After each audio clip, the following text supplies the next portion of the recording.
आप्तेष्ट मित्रपरिवाराचे सहर्ष स्वागत। सहवासात भवती स्नेह, स्नेहात प्रेम, ततः सुख। नमस्कार आणि शुभ संध्याकाळ। सर्व मान्यवर, कुटुंबातील सदस्य, आप्तेष्ट आणि मित्रमंडळींचे या आनंदमय कार्यक्रमात हार्दिक स्वागत। मी अवनी श्रीराम परिचारक आणि मी केतकी देशपांडे सर्वांचे हार्दिक स्वागत करतो। आजचा कार्यक्रम खूप खास आहे। आज आपण आपल्या आयुष्यात 71 पावसाळे पाहणाऱ्या आणि त्यातून प्रदीर्घ अनुभव असणाऱ्या दादांना त्यांच्या 71व्या वाढदिवसाच्या शुभेच्छा देण्यासाठी जमलो आहोत। आपण सर्व या कार्यक्रमात इतक्या उत्साहाने सहभागी झालात याचा मला आनंद आहे। वाढदिवस तर प्रत्येक वर्षी येतो, पण 71वा वाढदिवस साजरा करण्याचीच का प्रथा आहे असा मला प्रश्न पडला होता। का करतात 71वी साजरा? अगं अवनी, 71 साजरी करण्यामागचा जो उद्देश आहे तो मी तुला आधी विजयाताईंनी रचलेल्या एका कविते ऐकवते आणि मग सांगते। कवितेचे नाव आहे सत्तरी पुरती शांती भैमरथी। आकांक्षित आशांची पूर्ती, सुफलित कर्तव्यपूर्ती, शांती सत्तरी पुरती भैमरथी। खुणवते जरा मावळती, घरकुली शांती भैमरथी। प्रमुदित सारी नाती, सुखावती सगळा साथी। सत्तरी पुरती शांती भैमरथी। या सारे सखे सोबती, शुभ सुमन माला हाती। उधळू या सृजनावरती, अविरत राहो प्रीती। आमूच्या पित्यावरती, सत्तरी पूर्ती शांती भैमरथी। वयाच्या 70व्या वर्षी साजरी केली जाणारी ही भैमरथी किंवा सत्तरी शांती। भैम म्हणजे पितामह भीष्म। पितामह भीष्मांप्रमाणेच आपल्याला दीर्घायू निरोगी आयुष्य लाभावे म्हणून या शांतीला भैमरथी शांती असेही म्हटले जाते। आयुष्याच्या या वळणावर, या टप्प्यावर खरं तर कर्तव्यपूर्तीचे समाधान असते।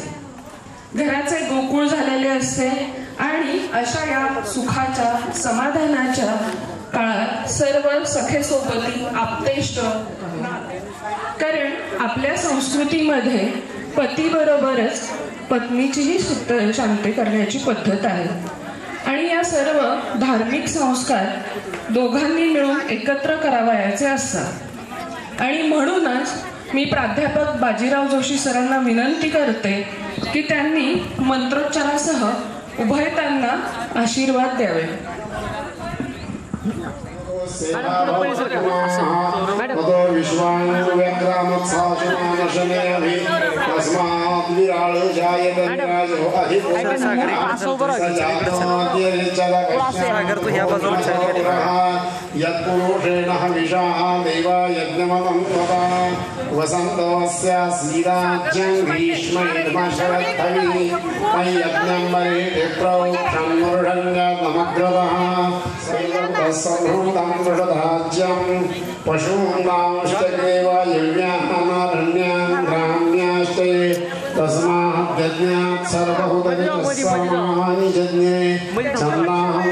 पलीकडे चला, पलीकडे सर।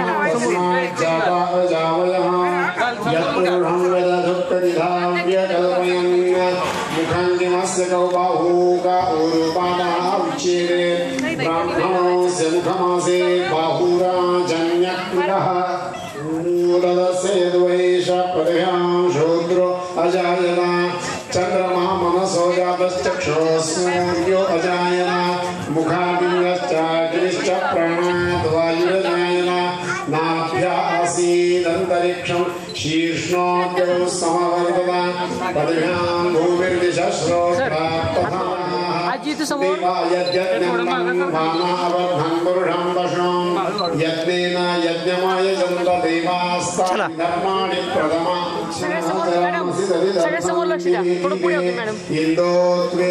तुम्ही नाही थोडं मागे कॅमेऱ्यात बघा. सगळं कॅमेऱ्यात लुक त्यांच्या हातात लाव. समोर बघा कॅमेऱ्यामध्ये. आजी इथं समोर इथं फक्त बघा. सगळेजण समोर स्माइल.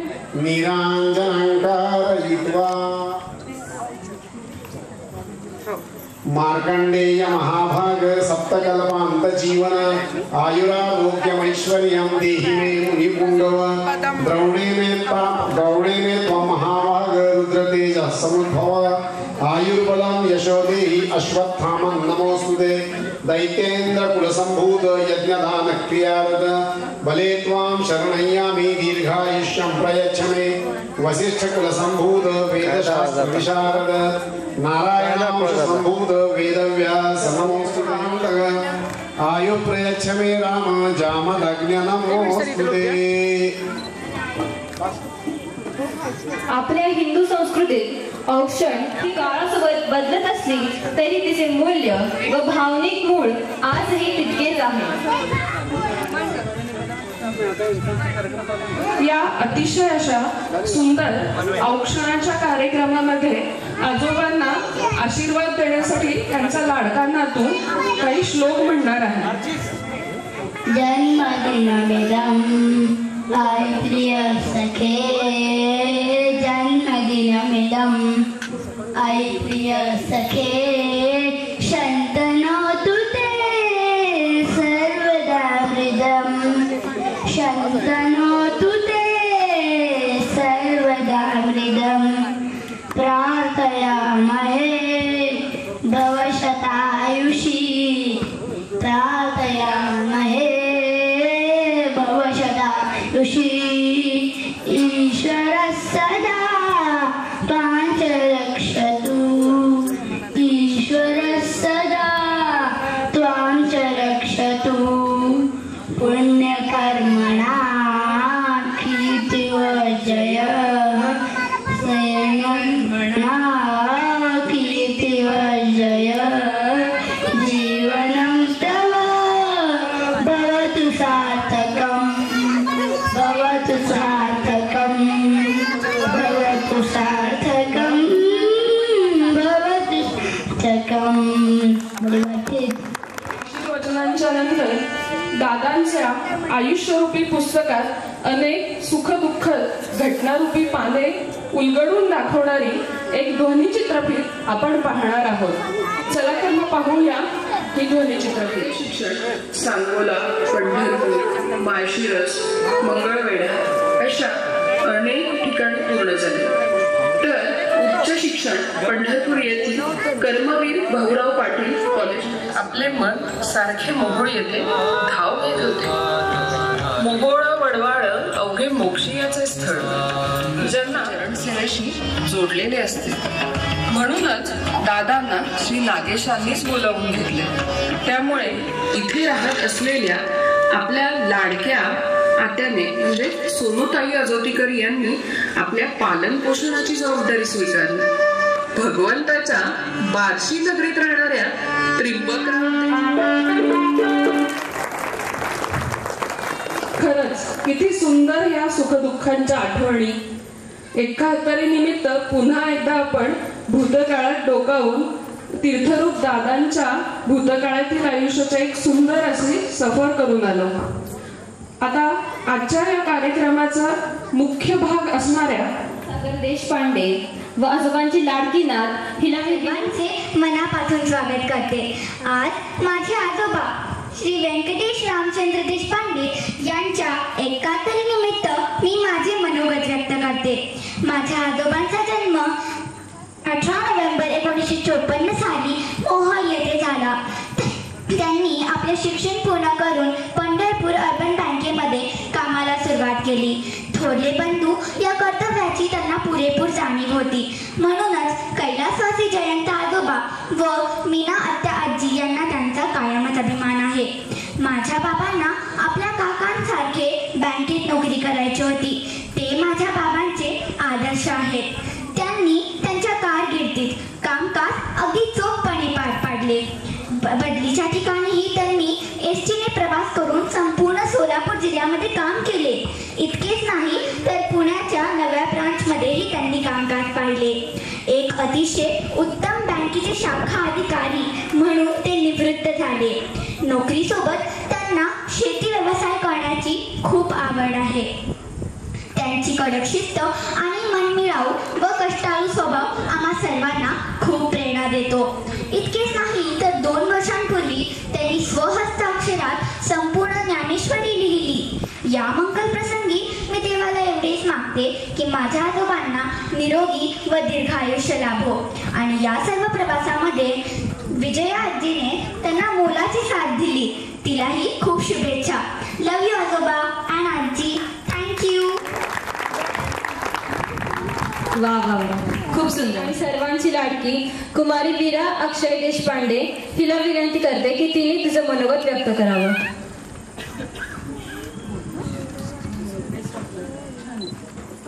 माझे नाव वीरा अक्षय देशपांडे. आजोबा, तुम्हाला वाढदिवसाचे खूप खूप शुभेच्छा. आम्ही खूप नशीबवान आहोत की तुमच्यासारखे आजोबा आम्हाला मिळाले.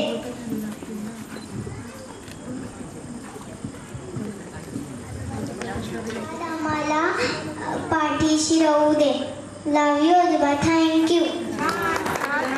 दादांचे बालमित्र जे आहेत आणि पंढरपूर येथील प्रसिद्ध बेदाण्याचे व्यापारी व आमच्या परिवारातील एक स्नेही श्री प्रकाश कुलकर्णी यांना मी विनंती करते की त्यांनी आपले मनोगत दादांप्रती असणारे. माझ्याकडे ही जी कामगिरी सन्माननीय वकील साहेब अमोल देशपांडे ही सोपवलेली आहे, ती आता वकील जरी ते असले तरी मी पहिलाच त्यांच्या पुढे रिमार्क मारतो, ही अत्यंत चुकीची घटना आहे. मला याच्यातला कुठल्याही प्रकारचा अनुभव नाही, काहीही नाही आहे आणि माझ्यावर हे अचानक त्यांनी दिलेलं आहे. पण बाकीचे सुद्धा बोलणारे खूप आहेत. पण कसं असतं की एखादा जो माणूस अश्व नैव गज नैव व्याघ्र नैवच नैवज अजा पुत्र बलित जातो देव दुर्बल घातक हा. देव सुद्धा दुर्बलाचा घातक आहे. कोंबड्या बोकड्याचाच बळी दिला जातो. वाघ सिंह वगैरे असे सुधीर बिंगे, महादेव बेंगलोरकर वगैरे ह्यांना नाही त्यांनी ते दिलं, कारण त्यांना ते सांगू शकत नाही. गरीब कोण आहे तर प्रकाश कुलकर्णी.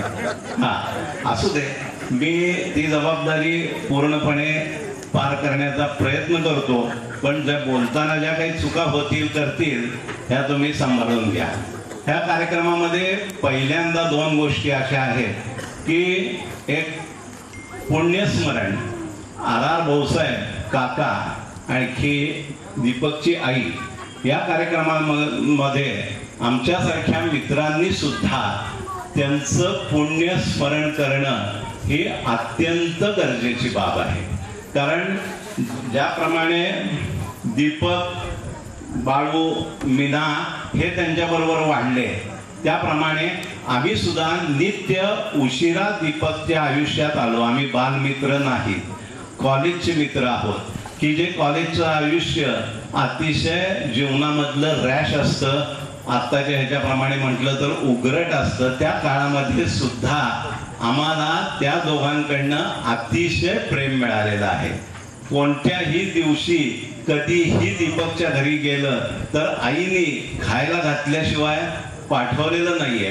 काकांनी सुद्धा अत्यंत दीपकचे मित्र म्हणून एवढ्या मोठ्या हुद्द्यावर असताना सुद्धा सन्मानाने वागणूक दिलेली आहे. त्यामुळं त्यांचं आज पुण्यस्मरण करणं ही अत्यंत उचित गोष्ट आहे. दुसरं म्हणजे देशपांडे परिवारानं हा ज्या कार्यक्रमाचे आयोजक अमोल देशपांडे व संपूर्ण देशपांडे परिवार आहे यांचं प्रथम आभार मान्य आणि त्यांना मनापासून धन्यवाद देणं ही एक महत्त्वाची बाब मी मानतो. कारण अशा सध्याच्या काळामध्ये असे कार्यक्रम कुटुंबवत्सलता ही टिकवून धरणं फार मोठं अवघड आहे. त्यामुळं मी पुन्हा त्यांचे मनापासून आभार मानतो, त्यांना धन्यवाद देतो.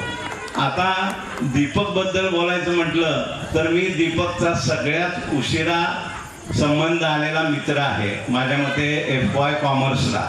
आणि दीपक त्यामुळं प्रेम पहिली ओळख आम्हाला आमचे बेंगलोरकर महादेव बेंगलोरकर जे शाळेपासून मित्र आहेत त्यांनी करून दिली. पण त्यांची लाईफस्टाईल, त्यांचं राहणीमान हे सगळं वेगळं होतं. त्यांचा रस्ता वेगळा होता, कॉलेजचा रस्ता वेगळा होता. पण भगवंताच्या मनामध्येच आमची निष्ठायुक्त मैत्री व्हावी असं होतं. आणि दोघांचे वडील अतिशय पूर्वीपासूनचे मित्र होते, त्यामुळं हे झालं. त्यांच्या प्रत्येक कार्यक्रमात माझ्या मित्रांच्या मी काही उपस्थित राहू शकलेलो नाहीये. पण दीपकचा स्वभाव हा अतिशय शांत, संयमी आणि व्यवस्थित आहे. त्यांनी कधीच कशाची काळजी केली नाही. पण दीपकचा स्वभाव कसा आहे, वाणी रसवंती यस्य भार्या पुत्रवती सती लक्ष्मी दानरवती यस्य सफलम तस्य जीवनम. या जगामध्ये मानवी जन्म मिळणं हे अत्यंत दुर्लभ आहे. आणि तो मिळाल्यानंतर तो सफल होणं हे सुद्धा फार अवघड आहे. मनुष्यत्व, मोक्षत्व आणि महापुरुष संकर्षण, मनुष्यत्व मिळणं फार दुर्लभ आहे. आपल्याला काही मोक्ष हा विषय नाहीये, पण आणि महापुरुष संतांचा संघ ह्या अत्यंत दुर्लभ गोष्टी आहेत. तो वाणी रसवंती यस्य भार्या पुत्रवती सती. दीपक देशपांडेची वाणी अतिशय नम्र आणि व्यवस्थित आहे. कधीच तो कुणावर रागावला तरी उद्धटपणे उर्मटपणे बोलल्याचं मला तर आठवत नाहीये. कारण बँकेमध्ये सुद्धा आम्हाला काही काळ त्यांच्याबरोबर काम करायचं काम आलं. ते आम्हाला सिनियर होते, आम्ही ज्युनियर होतो. पण आमचा योग असा आहे की आम्हाला बँक निम्म्यातनं सोडावी लागली. त्यामुळं त्यांच्या हाताखाली काम करण्याची संधी मला मिळाली नाही आहे. हा सुद्धा माझा एक पुत्रवती सती. कारण देशपांडे साहेबांची वाणी ज्ञानेश्वरी लिहिलंय, जैसे बोल कल्लोळ अमृतांचे, अत्यंत मधुर बोलणं. आणखी आदमी की पहचान उसके वाणी से होती है. ज्यामुळं वाणी गोड असेल ना तर सगळी माणसं जोडली जातात. दुसरं, भार्या पुत्रवती सती. नावाप्रमाणे दीपकच्या आयुष्यामध्ये संपूर्ण विजयश्री खेचण्याचं काम त्यांच्या धर्मपत्नीने केलेलं आहे. हे तितकंच सत्य आहे. कारण दीपकरावचं हिंडणं फिरणं, सकाळची शेती, बँक, संध्याकाळचे मित्र, रात्रीचे मित्र, या ह्याच्यातनं सगळ्या गोष्टीतनं घराकडे बघायला वेळच नव्हता. पण ही मुलांची शिक्षण करणं, शेतीचा व्याप, येणारी गडी माणसं, या सगळ्या गोष्टी पाहणं करणं. शेती घरात असल्यामुळे काय व्याप असतो हे मला थोडंफार माहिती असतं. त्याचं घरच्यातल्या गृहिणीवर सुद्धा फार जबाबदारी असते. येणारा गडी माणूस आहे, वाटेकरी आहे, त्याचं जेवण आहे, खाण आहे, दूध येणं आहे, घरात उभा राहणं आहे. प्रत्येक गोष्ट ही सादर सरी गोष्ट नाही. त्यांच्या पतिव्रता सती, त्या अत्यंत पतिव्रता म्हणून, सती म्हणून त्यांनी शेवटपर्यंत त्यांच्या कार्याला हातभार लावलेला आहे. पुत्रवती, अमोल आणि अमृता यांच्यासारखे त्यांच्या पोटी कन्या आणि पुत्र दोघेही आलेले आहेत. त्यांचं आपणा सर्वांना परिचय आहेतच. त्यामुळं त्यांचे हे देशपांडे साहेबांचं आयुष्य खूप छान आहे, गेलेलं आहे. आणि त्याला कारण काय आहे, तुकाराम महाराजांचा एक अभंग आहे, आपुलिया हिता जो असे जागता, धन्य माता पिता तयाचिया. कुळी कन्या पुत्र होती सात्विक, तयाचा हरिक वाटे देवा. हरिक म्हणजे आनंद. एखाद्या कुटुंबामध्ये सात्विक पिता, मुलगा मुलगी होणं ह्याचा आनंद पांडुरंगाला सुद्धा वाटतो. गीता भागवत करीती श्रवण, सदामुखी नाम विठोबाचे. तुका म्हणे तयाच अन्य मित्रांपेक्षा देशपांडेंच्या घरामध्ये कमी असलं तरी बोलण्यावरनं करण्यावरनं लक्षात येतं. आणि आज अमोल सारख्या त्यांच्या मुलांनी ज्ञानदानाचं काम अत्यंत व्यवस्थित केलेलं आहे. देहाकडून देशाकडे जाताना देश मध्ये लागत असतो. त्या देशाची, त्या समाजाची आपल्यावर काहीतरी जबाबदारी असते. ती जबाबदारी सुद्धा आपल्याला पार पाडावी लागते. मुखी नाम विठोबाचे काय तेच हे ज्ञानदानाचं काम केलं जातं आणि हे मोठं कार्य आज अमोल देशपांड्यांनी केलं आहे. जागता राहणं म्हणजे काय आहे, काय तर झोपलेलं नसतं कोण, परंतु सुद्धा आज शिक्षणासारखं ज्ञानदानाचं काम अमोल देशपांडे त्यांच्या धर्मपत्नी अतिशय व्यवस्थितपणे पार पाडतायत. हे या शाळेच्या झालेल्या प्रगतीमुळे वाढलेल्या वर्गांच्या संख्येमुळं हे दिसता येतच आहे. त्यामुळं आमचा दीपक हा अतिशय नशीबवान आहे की त्याला सर्व गोष्टी आयुष्यामध्ये योग मिळाला. पण शेवटी कसं आहे की पूर्व सुकृत सुद्धा आहे. बहुत सुकृताची जोडी म्हणून विठ्ठली आवडी. आता तुम्ही हे आपण स्क्रीनवर बघितलं संपर्क असतो की प्रत्यक्ष यावं, अन्य त्याच्या बाबतीत मी जवळ नाहीये. दीपकचा स्वभाव, दीपकचा मैत्रीचा व्याप आता सध्याच्या काळामध्ये जसं अन्य गोष्टीला मंदी येते तशी मैत्रीला सुद्धा मंदी आलेली आहे. फ्रेंडशिप रिसेशन सुरू आहे. हे अमेरिकेतनं प्रसिद्ध झालेलं आहे. आपल्या भारताचा जर अभ्यास केला तर आपल्यामध्ये सुद्धा खूप मैत्रीचं रिसेशन आलेलं आहे. हे तितकंच सत्य आहे. मित्र हे अत्यावश्यक किंवा एक महत्वाची बाब ही बघितली जात नाही, कारण त्याला असणारं सोशल मीडिया, वाढलेली कुटुंब वत्सता आणि घराकडे बघण्याचा, पाळीव प्राण्यांकडे बघण्याचा हा जो सगळ्या गोष्टींचा विचार आहे. त्यामुळं आपल्याकडं मित्र ही संस्था कामापुरती, पूर्वी कशी आवश्यक असायची, आता त्याप्रमाणे तरी सुद्धा दीपकचे मित्र एवढे मोठे, एवढा परिवार मोठा, तो 10 गावामध्ये वडिलांच्या बदलीमुळे फिरलेला आत्ता ऐकलं. ते मित्र वेगळे, शाळेतले मित्र वेगळे, कॉलेजमधले मित्र वेगळे, अर्बन बँकेतले मित्र वेगळे, मोहोळचे मित्र वेगळे. या सर्व मित्रांमध्ये माझा नंबर इथं भाषण करायला लागला हे माझं मी भाग्य समजतो. बरोबर आहे ना? त्यामुळं मी एवढं बोलून माझं भाषण संपवतो.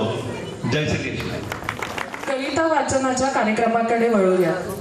आपण आज ज्या कविता ऐकणार आहोत त्या कविता सौ विजया देशपांडे यांच्या तरंग, बकुळ फुले, संचित या काव्यसंग्रहातील आहेत. या कविता सादर करण्यासाठी आपल्या समोर सौ अमृता देशपांडे व सौ मुक्ता अर्जुन वाडकर सादर करणार आहे.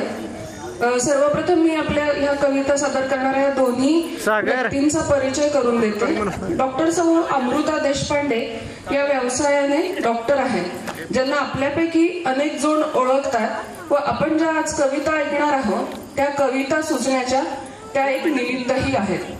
तर आजच्या या कविता सादरीकरणाच्या कार्यक्रमातल्या दुसऱ्या सहकारी ज्या आहेत, लहान मुलांच्या मासिकामध्ये त्यांच्या कविता अनेकदा प्रकाशित झाल्या आहेत.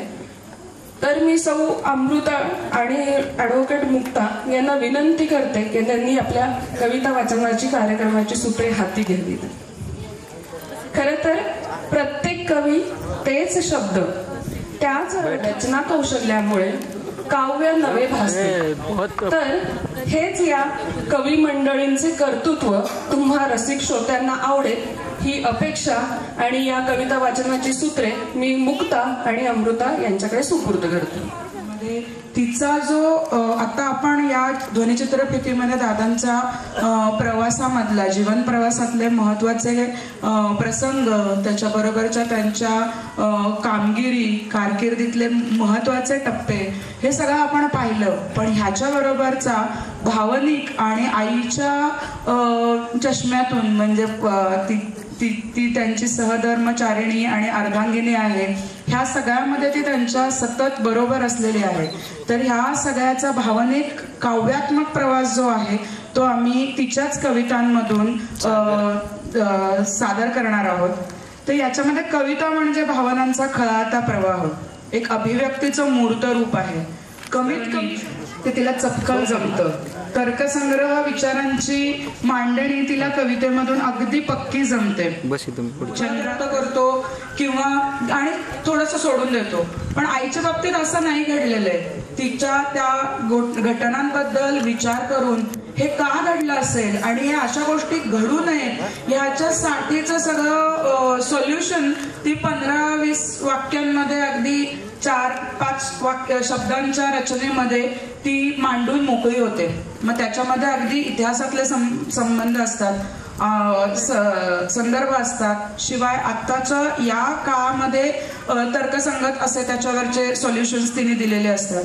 तिच्या कवितांमध्ये खूप विविधता आहे, रसांची विविधता तर आहेच, कधी सकारात्मकता आहे, कधी नैराश्य आहे, खूप आनंद आहे, सर्व प्रकारचे विरह, सगळ्या भावना, या आनंद, दुःख, खूप राग, कधी नैराश्य, या सगळ्या भावना त्याच्यामध्ये आलेल्या आहेत. सगळ्या कवितांचे प्रकार पण आहेत, जसे अभंग आहे, कव्वाली आहे, त्याच्यानंतर गझलांचा प्रकार आहे. अशा या वैविध्यपूर्ण तिचे जे तिन्ही संग्रह आहेत त्याच्यामधला तरंग, बकुळ फुलं आणि संचित यामधल्या काही पिवळ्या मुक्ता. पहिल्यांदाच आम्ही काव्यवाचनाचा कार्यक्रम करत आहोत. कॉलेजमध्ये असताना विंदांच्या कविता किंवा आपल्याला आवडलेल्या कविता डायरीमध्ये लिहून कधी वेळ घालवायसाठी आणि कधीतरी आपली ऐकवायची हौस म्हणून लोकांवरती अत्याचार म्हणून पण आम्ही कविता ऐकवलेल्या आहेत. तर अत्याचार न होता तुम्हाला चांगला कार्यक्रम सादर करण्याचा प्रयत्न आम्ही नक्कीच करत आहोत. तर मी मृदुलाला विनंती करते की तिने कार्यक्रमाची सुरुवात करावी. धन्यवाद अमृता.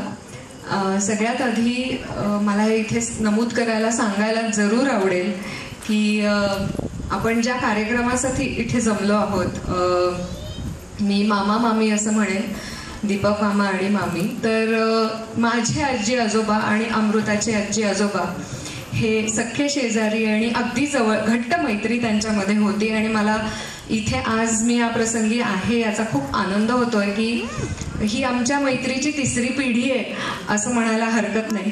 तर या आजच्या प्रसंगी अमृताने मला इथे या कार्यक्रमासाठी बोलवलं आणि कविता सादर करण्याची, तिच्याबरोबर हा कार्यक्रम करण्याची संधी दिली, यासाठी आधी खूप धन्यवाद. तर आता काव्य मेहफिलीला ही जी काव्य मालिका आहे किंवा काव्यमाला आहे, यामधलं पहिलं काव्य पुष्प, अर्थातच आपल्या सगळ्यांच्या जवळचा विषय प्रेम. काय असतं प्रेम? खरंच आपल्याला माहिती आहे, आपण प्रेमावरच्या अनेक कविता ऐकलेल्या, वाचलेल्या आहेत. प्रेम म्हणजे प्रेम असतं, तुमचं आमचं सेम असतं. पण खरंच सेम असतं का? की आजकालच्या जगामध्ये प्रेमाकडे बघण्याची काही वेगळी दृष्टी आपल्याला हवी आहे. काही डोळस प्रेम असं काही आहे का? याबद्दलच एक विचार या कवितेतून पुढे आलाय आणि ती कविता अशी आहे. प्रेम. 4 हात एका कामासाठी झटतात, 4 हात एका कामासाठी झटतात, 4 पावलं एकाच दिशेने चालतात, 4 डोळे स्वप्न एकच पाहतात, 2 मुखातून शब्दही एक येतो, 2 मने एक मनोगत. असे एकत्व तुझ्या माझ्यात, असे एकत्व तुझ्या माझ्यात. भलेही आपण अपरिचित एकमेका, अनोळखीचा अंतरपाठ दूर सारून मर्यादेने जवळ आलो, एक झालो. हे प्रेम नव्हे का? की तेच प्रेम जे चोरून भेटते, सवंग चाळे करते, वडिलांना दुखावून स्वराज्य करते. तर मला सांगा, ही कविता एका डोळस प्रेमाबद्दल बोलते आहे, मर्यादेबद्दल बोलते आहे आणि हा विचार नक्कीच आजच्या समाजाला गरजेचा आहे. यानंतरची कविता आहे जी सहजीवनातील सुंदर रंग, सहजीवनाचे चित्र जर आपण विचार करायचं झालं तर रांगोळी रूपी जर आपण विचार केला तर यामध्ये सधन हिरवा, शांत निळा, घरंदाज सोनेरी रुपेरी तर हवेतच, रागाचा रक्तरंग अगदी जरासा, एवढेच पुरेत राजसा, संदेहाचा जर्द आणि आपण पाहतो कवितेबद्दलची की जसं म्हटलं की कविता ही दैवी देणगी जरी असली तरी तिची एक प्रक्रिया असते. कविता सुचण्यापासून ती कागदावरती येणं आणि तिचे संग्रह होणं ह्याच्या मागची एक प्रक्रिया असते आणि ती कशी असते आणि त्याच्यामध्ये किती सारे अर्थ येतात. आपल्याला वाटतं की सुचली कविता, वेळ आहे म्हणून सुचते किंवा सहज येतं म्हणून होतं, तर असं नसतं. ती कविता मनात येण्यापासून कागदापर्यंत येण्यामध्ये किती प्रवास आहे, हा मजेशीर प्रवास आपण ऐकूयात. बाई माझ्या कवितेला आलाय पूर, बाई माझ्या कवितेला आलाय पूर, चाललाय लोंढा दूर दूर. ओट्याशी उभी असता फुटला अंकुर, ओट्याशी उभी असता फुटला अंकुर. भाव आणि शब्दांनी मारलाय सूर. हातातल्या कपाचा झाला चक्काचूर, हातातल्या कपाचा झालाय चक्काचूर. झटकन गेले घेतला कागद, सरसावून लेखणी विचारात चूर. तिकडे गॅसवर दुधाचा पूर. सासूबाईंचे चालू होते कैलास राणा, बघून करू लागल्या तणा तणा. असला ग कसला सुगरणपणा, तरी पण थांबे ना कवितेचा पूर. एकदम आजी आमची कडक होती, त्या ह्याच्यामध्ये की ही एकदम इकडून उठून कुठे गेली आणि दूध उतू गेलं याच्याबद्दल 2-2 सासवा तिच्या मागे होत्या. तरी पण थांबे ना हिचा कवितेचा पूर. मामंजीच्या पित्तानं केलाय कहर, इकडे तर आटलाय दुधाचा पूर. धाकट्या दिराची सुटली ऑर्डर, वहिनी लवकर चहा कर. मध्येच आडवे आले मांजर. साहेबांना हवा हाती रुमाल, नंदूबाईंनी लावलाय 3 ताल. आयवती झोकात विरोधी सूर, रडत उठलाय माझा अंकुर. वरच्या टिपेचा लावलाय त्याने स्वर, वरच्या टिपेचा लावलाय त्याने स्वर. कागद टाकलाय लगेच दूर, बाई माझ्या कवितेचा आटलाय पूर. थांबला लोंढा ओट्यावरून. ही ह्यातल्या एवढ्या साऱ्या अडचणी पार करत करत तिने इतक्या साऱ्या कविता केल्यात. आज आम्हाला अवघड झालं होतं कविता निवडणं आणि कुठल्या ही ठेवू का ही घेऊ असं झालेलं होतं. तर जवळजवळ 200 पेक्षा जास्त कवितांचे संग्रह तिचे प्रसिद्ध झालेले आहेत. पण याच्या मागे एवढी मोठी सगळी ही प्रक्रिया आहे. याच सगळ्या कवितांमध्ये जसा तिचा सहप्रवास आपण म्हणतो आहोत, त्यातलीच एक विरहावरची किंवा सोबती असतानाची कविता सादर करते. इथे आता आपल्याला एवढं सगळं बांधलेलं आणि सुसज्ज असं प्रांगण दिसतंय. हे आम्ही ज्यावेळेला लहान होतो त्यावेळेला फक्त मध्ये 4 खोल्यांचं घर, आजूबाजूला पडकं आणि गल्लीतली बाकीची आजूबाजूची घरं एवढंच इथे होतं. आणि यावेळेमध्ये जसं दादांच्या जिल्हाभर होणाऱ्या बदल्या, त्यांचं दिवसभराची बँक, जाण्या येण्याचा प्रवास, याच्यामध्ये घरी आम्ही 3घच असायचो. तर याच्यामध्ये आम्ही आमच्या खेळामध्ये, शाळांमध्ये याच्यामध्ये दंगा असताना घरात दिवसभर एकटी हीच असायची, आईच असायची. तर तिला काय वाटत असेल की दादा घरी नसताना, याच्याबद्दलची ही कविता आहे. तू असताना निश्चिंत असते मी, तू असताना निश्चिंत असते मी. रविराजाची चाहूल तूच मला देतोस, तू नसताना मात्र सावध असते मी. तू असताना दिवसाचे अश्व वेगाने धावतात, तू नसताना मात्र तेही मंदावतात. वेळ जणू कूर्म गती होतो. तू नसताना दक्ष असते मी, आत्मनिर्भरही होते. खूप साऱ्या गोष्टी तिला सांभाळाव्या लागत होता. आम्ही काही उद्योग करणं, आमचं नेणं आणणं, घरातले सगळे व्याप बघणं, या सगळ्या गोष्टी तिला कराव्या लागत होत्या. तू नसताना दक्ष असते मी, आत्मनिर्भरही होते. पण सख्या नको ही दक्षता, पण सख्या नको ही दक्षता, नको आत्मनिर्भरता. फक्त सख्या जवळ तू मला हवा, तू मला हवा. या कवितेतून तिच्या या सगळ्या या गोष्टी, कर्तव्य निर्भरतेच्या मागची तिची भावना खूप तरलपणे मांडलेली आहे. यापुढची कविता आहे रंगपंचमी. रंगपंचमी म्हणल्यावर अर्थातच आपल्या डोळ्यासमोर रंग खेळतानाचं दृश्य येतं. पण ही रंगपंचमी तशी नाही आहे. ही रंगपंचमी आहे सहजीवनातील विविध रंग जे आपण अनुभवतो त्याबद्दलची. यामध्ये एकमेकांना सांभाळून घेणं असेल, एकमेकांच्या वेगवेगळ्या प्रसंगी त्यांचं कौतुक करणं असेल, एकमेकांना पूरक असणं असेल. तर हे कोणकोणते रंग आहेत पाहूया. रंगात रंगलेली मुलं पाहून मनात आले, ज्यानं माझ्या कुवार रंगावलीत गहिरे रंग भरले, त्या श्रीरंगावर रंग टाकायचे राहूनच गेले. खूपदा मनात आलं, पण रीतीच्या रेषा ओलांडायला जमलेच नाही. पण रंग खेळलेच नाही असे तरी कसे म्हणू, कारण नुसत्या नजरेनेच त्यानं गुलाली माखले मला, आणि तृप्तीची हिरवळ मीच नजरेत भरते त्याच्या. कधी आभाळाची निळाई त्याच्या शांत नजरेत दिसते, कधी आभाळाची निळाई त्याच्या शांत नजरेत दिसते, तर एकमेकांसाठी जरा सोसताना त्यागाचा केसरिया रंगवतो आम्हा. कधी नभातील बिजली जिव्हेवर येताच मेघ होऊन तो तिला लुप्त करतो. त्याच्या नजरेतील सूर्य झळकताच माझी बिजली दूर पळते. अशी रंगपंचमी मी रोज खेळते, रोज खेळते. जसं आत्ता तिने या कवितेमध्ये मर्यादेच्या रीतीच्या रेषांबद्दल बोलले की आधीच्या काळामध्ये आता एकदम सगळे रंगपंचमी खेळताना आणि हे करताना दिसतात, तर आधी असं खेळलं जात नसेल कदाचित. त्यामुळे तिला या कवितेतनं तिची रंगपंचमीबद्दलची भावना व्यक्त करावीशी वाटली असेल. पण याचा पुढचा भाग म्हणजे तिने भाऊ बहिणीचे म्हणा किंवा आमचे पहिले सण किंवा रंगपंचमीच्या या सगळ्या गोष्टींच्या या रीती तुम्ही नका पाळू किंवा याच्यामध्ये तुम्हीच स्वतःला बांधून नका घेऊ, याच्यासाठी तिने कायम छोट्या छोट्या तिच्या रूपात का होईना आणि तिच्या याच्यामध्ये मर्यादेमध्ये तिने आम्हाला कायम या सगळ्या गोष्टी करण्याचं स्वातंत्र्य दिलेलं आहे. सो स्वतःचा अभिव्यक्त तर झालीच ती शांतपणे, पण त्याच्याच पुढे हे सगळं आम्हाला मिळू द्यावं याच्यासाठी ती कायम कार्यरत राहिलेली आहे.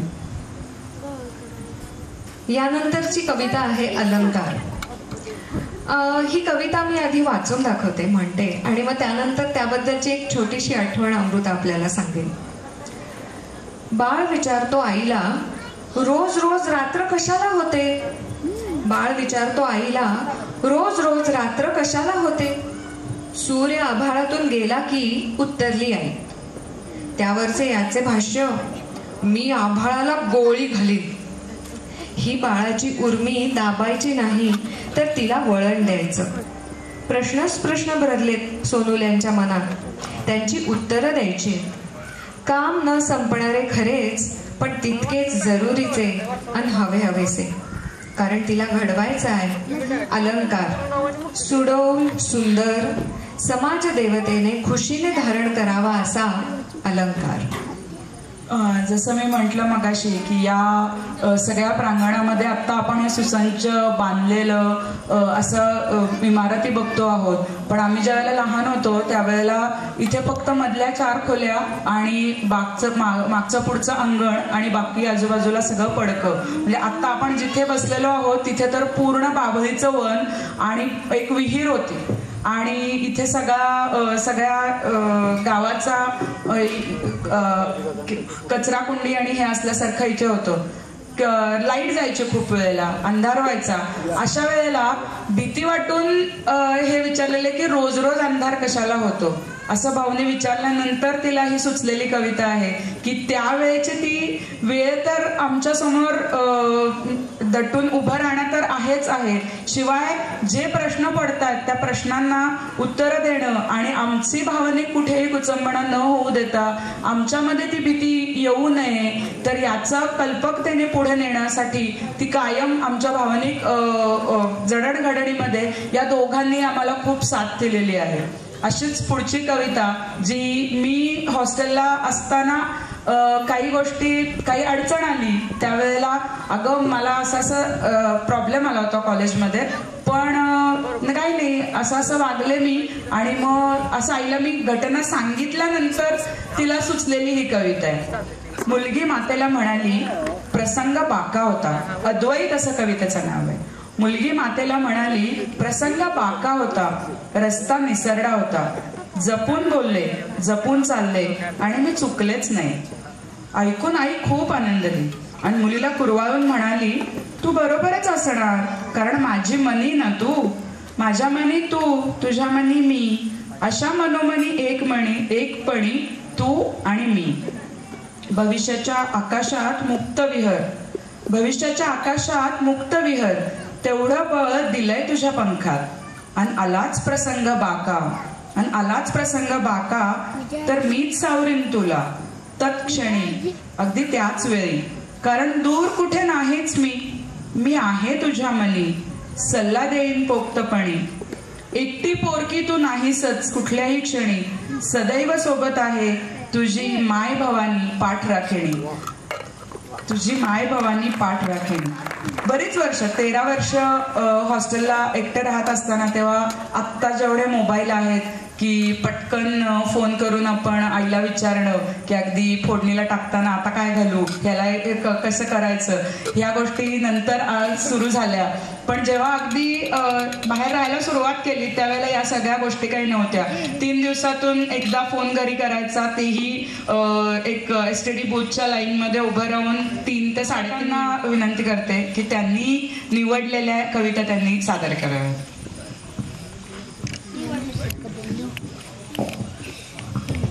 नमस्कार. खरं तर मी विषयाचा शिक्षक नाही आहे, संस्कृत मला काही अवगत नाही आहे. प्रसूत आहे, कवितेची प्रसूती असते हे अमृताताईंनी आता सांगितलं. या कवी मनाला जे भावलं, जे प्रकाशित झालं, जे त्यांच्या हृदयातनं मनातून कागदावरती उतरलं, त्या कवितेचा जन्म, त्यामध्ये त्यांची प्रतिभा प्रचंड अशी फुललेली. आमच्या वहिनींची तीर्थरूप वरुणा, म्हणजे वरुण म्हणजे पाऊस, त्या पावसाला, त्या जगाची तहान भागवणाऱ्या त्या वरुण राजाला त्यांनी आपल्या कल्पनेतून, प्रतिभा शैलीतून रेखाटलंय. शतधारांनी बरसे तुझ्या मायेचा पाझर, शतधारांनी बरसे तुझ्या मायेचा पाझर, कशी झेलू किती पिऊ माझी गळती वंजळ, कशी भरू कुठे साठवू तुझे अमृत हे जल, नाही बाहूमध्ये बळ हाती किरे गळके घागर, तुझी अपार माया बरस तू धुवाधार, धीराची माय माझी, म्हणजे सृष्टीला, या पृथ्वीला, मातेला म्हणलंय, धीराची माय माझी जपे मायेचा पाझर, भोगेल्या लेकरांना देई मीठ आणि भाकर, म्हणूनच वरुण बापा तुला नमिते मन भरून, माय धरणीला वंदिते तिच्याच कुशीत शिरून. मला अमृता आणि मुक्ताताईंनी सांगितलं की सर तुम्ही पण कविता वाचनात तुमचा सहभाग हवाच हवा. मी म्हणलं अरे मी 1-2च कविता म्हणेन म्हणलं वहिनींच्या, बाकी कविता तुम्ही म्हणा. मग माझ्याकडे 2 संग्रह दिले. प्रकाशनामध्ये पण माझी चांगली भूमिका होती वहिनींच्या या कविता संग्रहाच्या. मग मी त्या आज पुन्हा काल 2 दिवस झाले मी त्या वाचल्या आणि बकुळ फुले या कविता संग्रहातली एक आवडलेली मला अतिशय सुंदर अशी कविता की जी मला प्रचंड भावली, मनाला लागली. मनासज्जना. खरं तर माझे एक भाचे जावाई, कराडमध्ये त्यांचं 5 एकरामध्ये न्यूरोसर्जनचं हॉस्पिटल आहे. त्यांनी आणि माझ्या भाचीने मिळून मेंदूची हजारो ऑपरेशन केली. आदरणीय पूजनीय मोहोळमध्ये डॉक्टर गोळवकर सर आणि मॅडम दोघंही प्रॅक्टिस करतात. त्यांच्याशी बऱ्याचदा याविषयी संवाद होतात. हृदयरोग तज्ञांच्या बाबत कधी बोलणं झालं, या सगळ्यांनी सांगितलं की इतकी ऑपरेशन केली, शरीराची फाडाफाडा झाली, पण मन कुठं सापडलं नाही. मला मन कुठंही आम्हाला दिसलं नाही, पण ते नाकारताही येत नाही. मनाला न नाकारता त्याला स्वीकारायचं ही फार मोठी बाब आहे. याच्यामध्ये अनेक संत साहित्यापासून प्रचंड प्रतिभावंतांनी मनावरती भाष्य केलं. समर्थांनी मनाला सज्जन असं म्हटलं आणि मला चांगल्या पंथाला मना सज्जना या भक्तीच्या मार्गाला घेऊन जा रे असं सांगितलं. बहिणाबाईंनी सांगितलं मन वढाय वढाय उभ्या पिकात आलं ढोर, किती हाकारा हाकारा पुन्हा येतं पिकावर. आर्वीकर महाराजांनी बाबांनी सांगितलं देहा रथात्म्याचा बुद्धी तो रथ चालवी, मनाच्या अश्व जोडवणी चालला रथ लौकिकी. म्हणजे या जीवन प्रवासामध्ये मनाला अश्व म्हटलंय, तो रथ लौकिकी चालला. कुठे चालला? आकाश काश रविचंद्र अनंत तारे पाहुनी जा पुढती जा जे दृश्य नासे. म्हणजे मनाच्या वर आरूढ जर झालात आणि सद्भक्तीला सत्पंथाला जर गेलात तर अतिशय अशा उत्तम ठिकाणी, मोक्षाच्या ठिकाणी मन नेतं. माऊलींनी म्हटलं, अरे मनोमार्ग गेला तो तेथे संपला, हरिपाठी स्थिरवला तोची धन्य. तुकोबराया म्हणतात, मन करा रे प्रसन्न सर्व सिद्धीचे कारण. इतक्या सर्वांनी मनावरती भाष्य केलं. मग आमच्या विजयाताईंना, वहिनींना आदरणीय मातृ स्वरूप त्या हृदयाला का बरं मनाविषयी सुचू नये? त्यांचंही मन इतकंच हळवं प्रतिभावंत आहे. त्यांनी मनावर केलेलं भाष्य, पण या मनाला त्यांनी गृहिणीच्या मनाशी जोडलं आणि त्या गृहस्थी गृहिणीला त्यांनी काय संबोधलंय आपण ऐकू. मना सज्जना जरा ऐक ना. अरे मना सज्जना जरा ऐक ना, स्वतःशीच भांडायचे जरा सोड ना. तू रामदास तुकाराम नाही ना.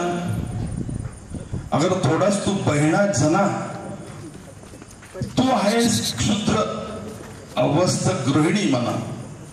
या गृहिणीच्या मनाला त्यांच्या प्रपंचातील त्यांनी स्वतः घेतलेला अनुभव असेल किंवा अन्य गृहिणींचा अनुभव असेल, तो त्यांच्या प्रतिभा शैलीतून प्रकट होत आहे. तुझी कैफियत ऐकायला वेळ आहे कोणा. वृक्षवल्लीच्या सहवासात मनाची संवाद, फक्त तुकारामांनीच घालावा स्वतःशी वाद.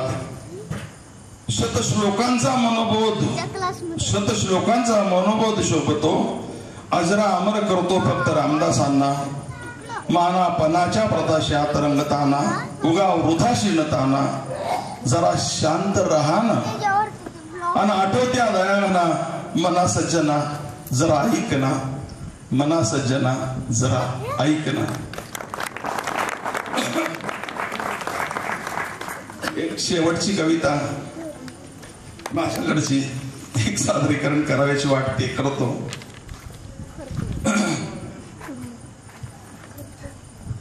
सगळ्यांनी मातृप्रेमावरती प्रकाश टाकला, पण घडीभर जरा थांब, जरा ऐक त्याची थाप. लय अवघड हाय गड्या, समजाया वापर, उमगाया वापर.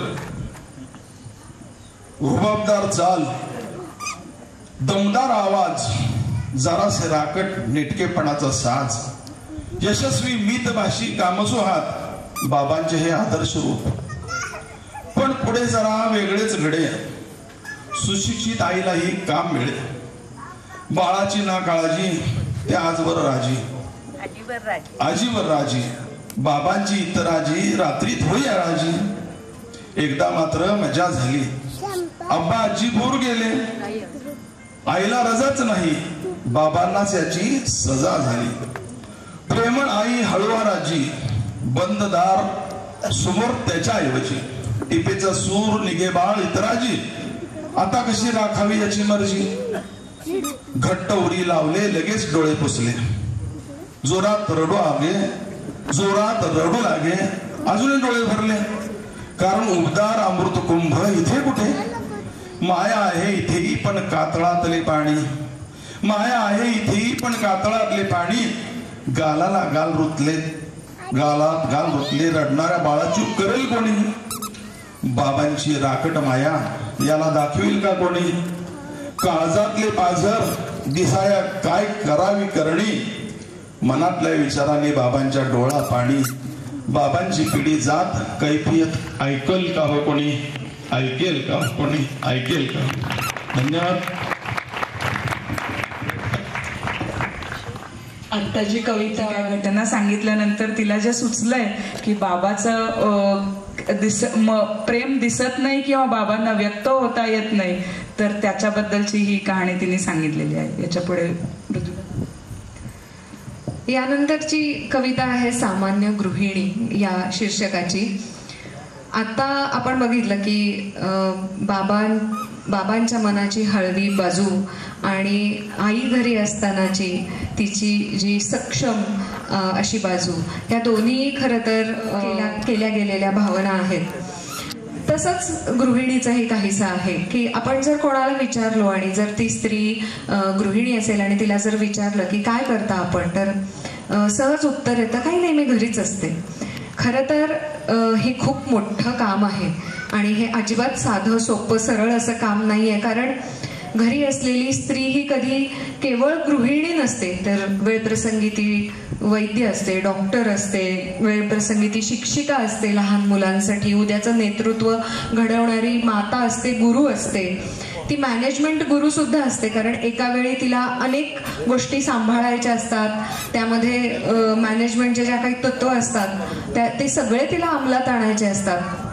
आणि तरीही असे सगळे रोल, अशा सगळ्या बाजू सांभाळत असताना तरीही अत्यंत विनयशीलतेने या कवितेत कवयित्री असं म्हणतात, नाही डॉक्टरीण नाही मास्तरीण समाजकार्य करतीही नाही कोणी, नाही डॉक्टरीण नाही मास्तरीण समाजकार्य करतीही नाही कोणी, साधी सुधी भ्याड हरिणी मी एक सामान्य गृहिणी.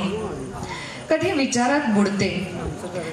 विचारात बुडते मुलीच्या जिण्याचा काळा काढते, धिटाईने हक्काचं मागणं मागते, पण तशी विशेष मी नाही कोणी. अत्यंत साधेपणाने त्या तरीही म्हणतायत की पण तशी विशेष मी नाही कोणी, एरवी मी आपली सामान्य गृहिणी. कधी समाज देवतेचा अलंकार घडवू पाहते. मगाशी आपण अलंकार ही कविता ऐकली, त्यामध्ये आपल्या मुलांना समाज देवतेचा अलंकार म्हणून घडवण्याचा जो उच्च विचार त्या कवितेतनं मांडला होता, तो विचार याही कवितेमध्ये डोकावतो आहे. कधी समाज देवतेचा अलंकार घडवू पाहते, अमोलची अमृतमयी प्रेरणा ठरते, अबोध कळीला जपते, भ्रमरांना कडक इशारे देते, पण तशी विशेष मी नाही कुणी, मी आपली सामान्य गृहिणी. कधी जिज्ञासू होते संस्कृतीचा खजिना शोधते, कालच्या व आजच्याही पुरुषांच्या बेरकीपणाचा बुरखा फाडते. हे खूप महत्वाचं आहे, कारण हा आदर्श घालून द्यावा लागतो घरातून कोणीतरी.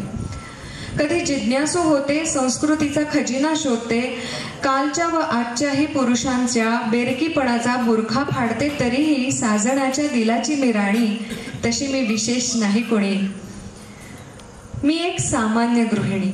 वेलीच्या जिण्याची खंत करते, वृक्षाचा ताठा अमान्य करते, पण गर्दीत जाताना मात्र आपल्या अंकुराचा आधार घेते. यातही काही कमीपणा वाटण्याचं कारण नाहीये. त्यातही आपल्या अंकुराचा आधार आपल्याला घेता येतोय हा अभिमानच त्यामध्ये आहे. आपल्या अंकुराचा आधार घेते, म्हणूनच कबूल करते, तशी मी विशेष नाही कोणी, मी एक सामान्य गृहिणी. या अगदी विनम्रपणे जसं हिने आधी सांगितलं की गृहिणी असताना वेगवेगळे रोल्स किंवा जबाबदाऱ्या जशा सांभाळायला लागतात, त्या सगळ्या जबाबदाऱ्यांच्या मागची वैचारिक भूमिका या कवितेमध्ये अत्यंत विनम्रतेने मांडलेली आहे.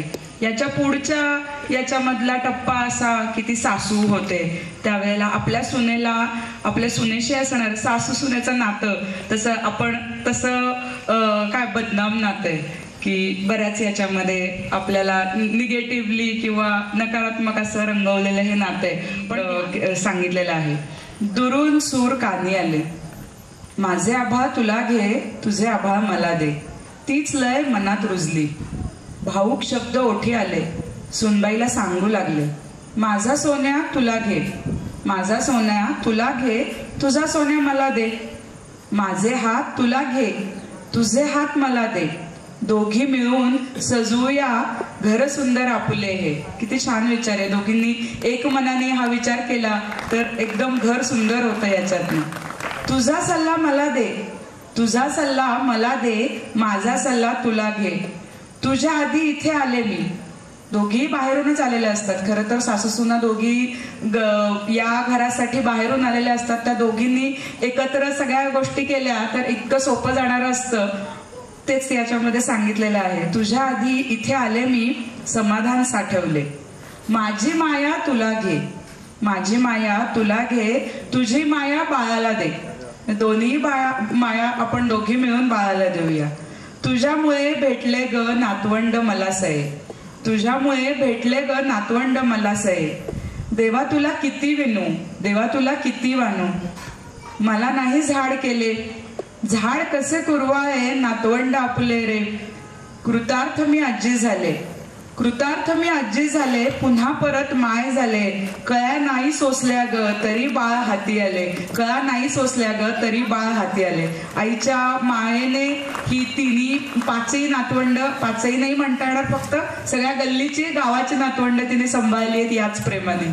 तर याच्या मागची भूमिका, वैचारिक भूमिका खूप मोठी आहे की सासू सुनेच्या नात्या संदर्भातली पण आणि मुलगा आणि नातवंडांच्या या संदर्भातली पण. तर या कवितेच्या पुढची कविता.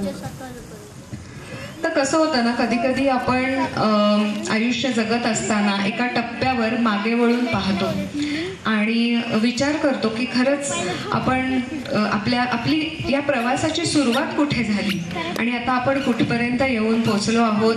त्यामध्ये आपल्याला काय काय मिळालं, काय काय आपण गमावलं, किती दुःख सोचले, काय अडथळे आले आणि आता आपण कसे आनंदात आहोत. थोडक्यात आपण काय करतो, हिशोब करतो. अशाच अर्थाची अशा कवितेचं नाव आहे हिशोब जीवनाचा. नाव माझं विजया, गाव माझं मोहोळ, नाव माझं विजया, गाव माझं मोहोळ, टुमदार पोळं वाहतात मधाचे ओहोळ, त्यातील राणी माशी मी, गळतात सौख्याचे ओघळ, शांत सरोवर तुडुंब अपार नितळ.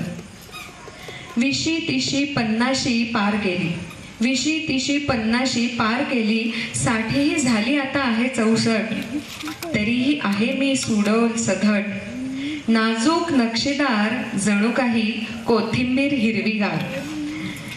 मनातून माणसाने हिरवच असावं नेहमी, नाही का.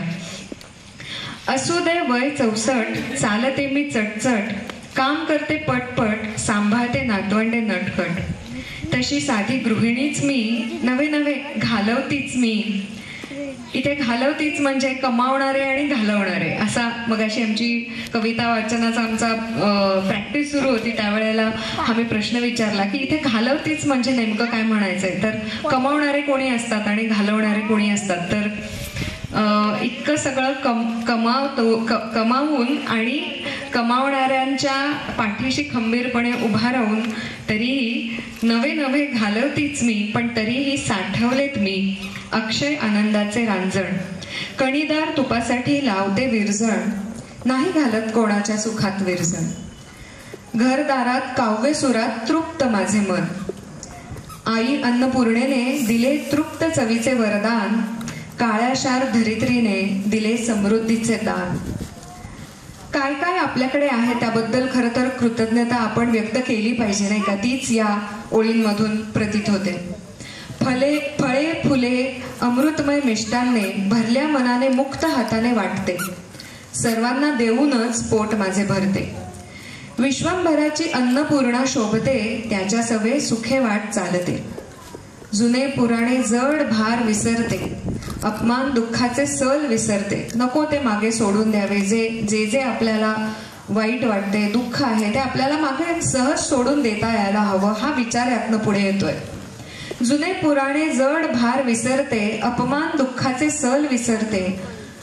मुलं नातवंड सौख्याची फळे पाहते, व्यंकटेशाच्या घरात लक्ष्मी सारखी नांदते. आता फक्त अनायसेन मरण मागते, देहांते तव सानिध्य परमेशा मागते.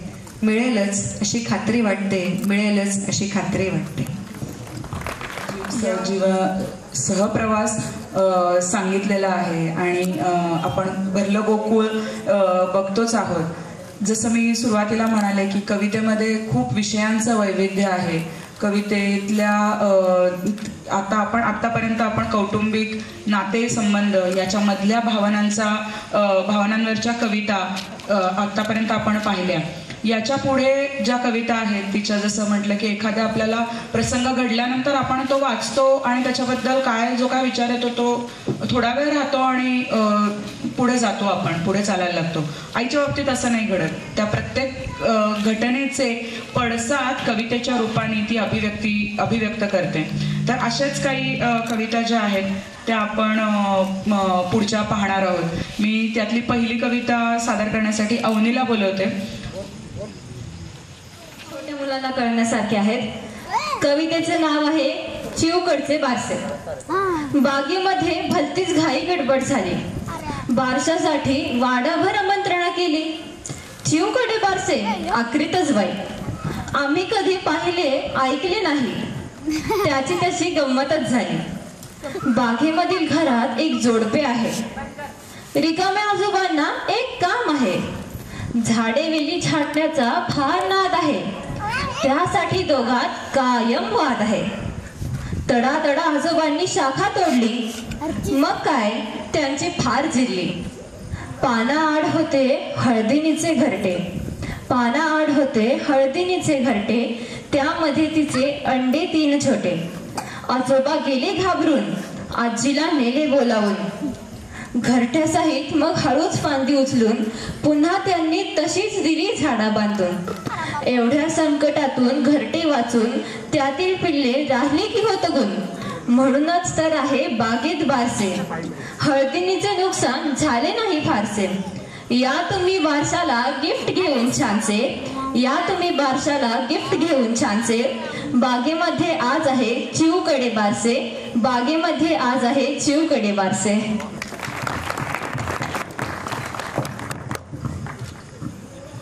बेटी बचाव लेकी वाचवा, जसं हे एक अभियान होतं की मुलींच्या स्त्री भ्रूण हत्येच्या विरोधामध्ये सरकारने आणलेलं, तर त्याच्यासाठी लिहिलेली ही कविता आहे. लेक माझी लाडकी गुणाची ग बाळती. लेक माझी लाडकी गुणाची ग बाळती. प्रेमाचा पाझरती सोज्वळ पणती. दोन्ही घर जोडणारी रेशीम गाठती. दोन्ही घर जोडणारी रेशीम गाठती. सृजनाचा स्त्रोतस, सृजनाचा स्त्रोतस जगाची माऊली. तिच्या विना पोरका कान्हा गोकुळी. नका हो कुस्करू, नका हो कुस्करू कोमल कळी ही. कशी मग वाढेल वंशवेलती. तुला नको मला नको भार तिचा डोईवरी. कुठे मग शोधाल नातवाची माऊली. इवलीशी दिवटी पेटवी मशालती. इवलीशी दिवटी पेटवी मशालती. काळ बाका येता झाशीची राणी ती. काळ बाका येता झाशीची राणी ती. मायेचा पाझर ममतेची सावली. मायेचा पाझर ममतेची सावली. तिच्या विना वैराण जीवनाची बागती. तिच्या विना वैराण जीवनाची बागती. सृजनाचा स्त्रोतस असणाऱ्या स्त्री जातीला वाचवावं याच्या संदर्भातली ही कविता आहे.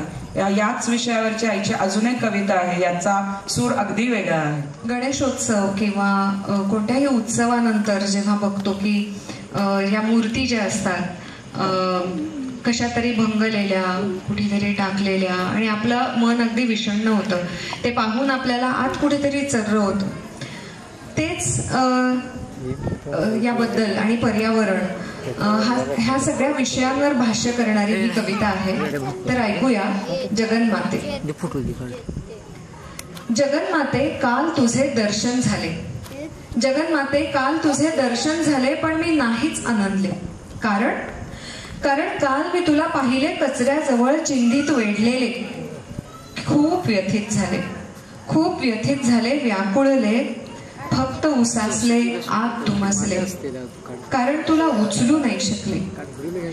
तुझ्यातील चैतन्य आधीच हरवले. काय सांगू कुणा सांगू किती समजावू. काय सांगू कुणा सांगू किती समजावू. बुडणाऱ्या विराट विश्वाला कशी सावरू. गळालेले अवसान दुखणारे हात, गळालेले अवसान दुखणारे हात. माझा मलाच झाकायला अपुरा पदर. संतापाने धगधगणारे उदर. तू म्हणे शांता अन्नपूर्णा, विश्वाला प्रसवणारी तू अपर्णा. तूच ज्ञानदायी सुख पूर्णा. पण तुला कुणीच जवळ करीना. त्या कृष्णा कुणी यमुनेत बुडू देईना. तो एकटाच करील काय विश्वरचना. हा प्रश्न कुणाच कसा पडेना. हा यक्ष प्रश्न तूच एकदा विचार ना. शांता नव्हे दुर्गा काली होऊन विचार ना. या कवितेच्या मागची पार्श्वभूमी अशी होती की कपड्यात गुंडाळलेला मुलीचा ज्यामध्ये एक चिमणी तिची व्यथा सांगत आहे. कवितेचे नाव माफी. माझ्या घरी पाहुणी येते एक चिमणी. माझ्या घरी पाहुणी येते एक चिमणी, रोज रोज येऊनी झाली सखी साजणी. औचित जवळ येऊनी सांगू लागली गाराणी, आले सारे गाव फिरूनी माझ्या घराला म्हणून जागा ठेवलीच नाही कोणी. नाहीत झरोळी ना सवनी, नाहीत झरोळी ना सवनी, ना माळवद ना वळचणी. आम्ही गरीब चिमण्यांनी घर करावी कशी तऱ्हांनी. तुम्ही धारित्रीच्या लोकांनी रहावे महाल बांधुनी, तुम्ही धरित्रीच्या लोकांनी रहावे महाल बांधुनी. आम्ही मात्र तिच्या नाहीत का कोणी. तिचा सवाल ऐकूनी झाले खजील साजणी, तिच्या सवाल ऐकूनी झाले खजील साजणी. 4 तांदूळ टाकूनी तिची माफी मागून मनाचेच दार तिला उघडूनी, मनाचेच दार तिला उघडूनी. त्याच्यावरील माश्या साऱ्या घोंगावत सैरभैर झाल्या. त्यावेळी मला आठवली वढाळ वानरांनी पापड्या खाल्ल्या म्हणून त्यांना मारू धावणारी गृहिणी. अगदी बरोबर होतं तिचं, कारण कष्ट होते तिचे त्यामागे. मग हा मधही त्यांचाच नव्हता का. रात्रंदिवस कष्ट करणाऱ्या अभियंत्यागत कारागिरी करणाऱ्या कामसू मधमाशांचा. पण कोण पुसतो त्यांच्या रागाला, कोण मानतो त्यांच्या हक्काला. त्या थोड्याच पृथ्वीपतीच्या माता भगिनी कन्या पत्नी होत्या. कारण सृष्टकर्त्या ब्रह्मानेच नाही का मानवाला पृथ्वीपती केले. त्याला वाटले हाच योग्य आहे, कारण त्याच्याजवळ विवेक आहे. हा नीट प्रतिपाळ करेल साऱ्यांचा. पण विवेक बुद्धी पुढे स्वार्थाचा अंधार झाला, म्हणून ऱ्हास होतोय सुरम्य सृष्टीचा, वना उपवनांचा, प्राणी पाखरांचा.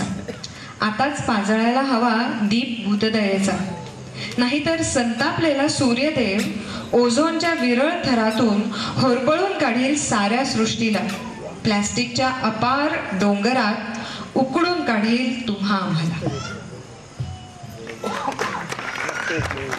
कवितेचं नाव आहे सावधान मानवा. माझी धरणी माझं पाणी, माझं आकाश माझी गाणी. ऋषी मुनी सांगून गेले वसुधैव कुटुंबकम. यात फक्त माणसंच का, झाडं फुलं प्राणी पक्षी हे नाहीतच का कोणी. मला वाटतं विचार कोणी करतच नाही, म्हणून तर चाललाय स्वार्थी विस्तारवाद. दिसली जागा बांधघर, मग असू दे ते वावर जंगल, असू दे तो ओढा डोंगर, तिथे उभे राहतात आमके तमके नगर. हे असं करून आपण हिरवीगार धरणी माय रक्ष विराण करणार आहोत, कंगाल वांज करणार आहोत. मग कसं गाणार आपल्या मस्तीत धुंद होऊन, माझी धरणी माझं पाणी माझा आकाश माझी गाणी. पर्यावरणाचा याच्या पुढच्या आपण कविता पाहणार आहोत त्या वैश्विक युद्ध या पार्श्वभूमीवरच्या. त्यातली पहिली कविता आहे शांतीचा संदेश. पोखरणला यशस्वी अणुस्फोट, पोखरणला यशस्वी अणुस्फोट. ही बातमी ऐकली आणि म्हणाले हे खूप छान झालं. आपल्याच भावविश्वात रमणारी मी, समाजातील जागरूक व्यक्ती असं नव्हे, पण तरीही खूप आनंदले ने वाटले.